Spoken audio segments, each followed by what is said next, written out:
সময়টা অনেক খারাপ আসছে আফগানিস্তানের জন্য। মার্কিন যুক্তরাষ্ট্রের নজর কিন্তু ঘুরা ফিরা আবার সে আফগানিস্তানে গেছে, যে আফগানিস্তান দীর্ঘ একটা শোষণ, নিপীড়ন, বঞ্চনা, বৈদেশিক শক্তি হিসাবে মার্কিন যুক্তরাষ্ট্রের হস্তক্ষেপ, ফ্রান্স এবং বিভিন্ন দেশের সেনাবাহিনী এখানে থাকে। আপনারা জানেন যে কি হয়েছে। এরপরে সর্বশেষ 2021 সালে মার্কিন যুক্তরাষ্ট্র এখান থেকে চলে গিয়েছিল। এরপর আফগানিস্তানের যে বর্তমান সরকার, যাদের নাম নিলেও সমস্যা আছে, মানে কমিউনিটি গাইডলাইনে আসে, তালেবান আর কি, মানে তাদের গঠিত সরকার যখন আফগানিস্তানকে অনেকটা গোছায়া তুলতেছে, ইভেন আপনি দেখেন যে অর্থনীতিকে এতটা স্ট্রং করছে, প্রযুক্তিতে এতটা বিনিয়োগ করছে নিজস্ব ইনভেস্টমেন্ট থেকে, পাশাপাশি হচ্ছে আপনার পারমাণবিক ইস্যুতেও তারা কাজ করবে, ওই দিকে যাচ্ছে। ঠিক তখনই যুক্তরাষ্ট্রের চোখ আবারও আফগানিস্তানে পড়ছে। আলোচনায় সেই ঐতিহাসিক বাগারাম ঘাঁটি, নামটা চিনছেন তো? যারা খবরগুলো তখন দেখছেন হয়তো খেয়াল থাকবে।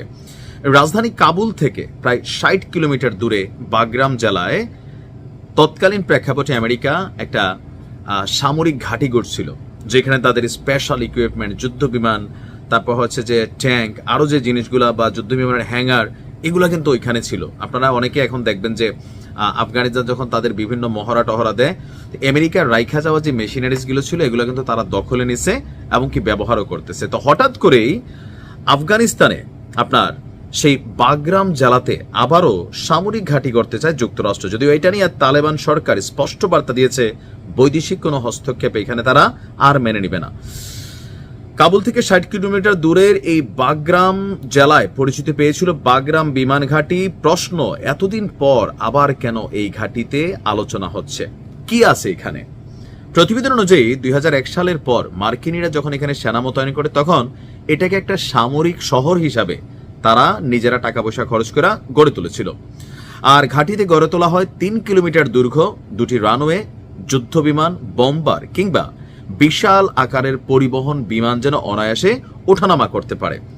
সেনারা অবস্থান করায় গড়ে তোলা হয় কয়েক হাজার কন্টেইনার, ব্যারাক, রেস্তোরাঁ, হাসপাতাল, দোকান, এমনকি আপনার মানে জিম সেন্টারও।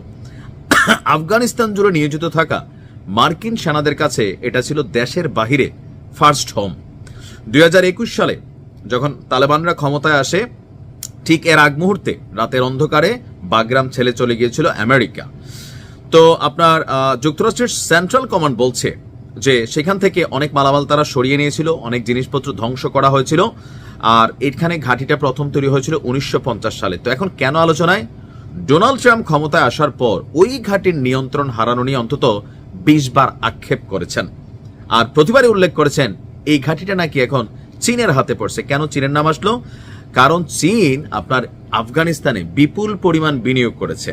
আফগানরা যে এত দ্রুত নিজেদেরকে রিকভার করছে অথবা সামরিকভাবে শক্তিশালী করছে, আমেরিকার বক্তব্য চীন সেই জায়গাটাকে তারা ব্যবহার করছে।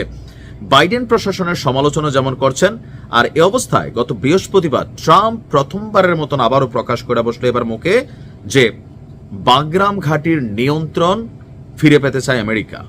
আর তার বক্তব্যের ভৌগোলিক গুরুত্ব তিনি প্রকাশ করেছেন যে চীন যে স্থানে পারমাণবিক অস্ত্র তৈরি করছে সেখান থেকে এই ঘাঁটিটির দূরত্ব অনলি 1 ঘন্টা।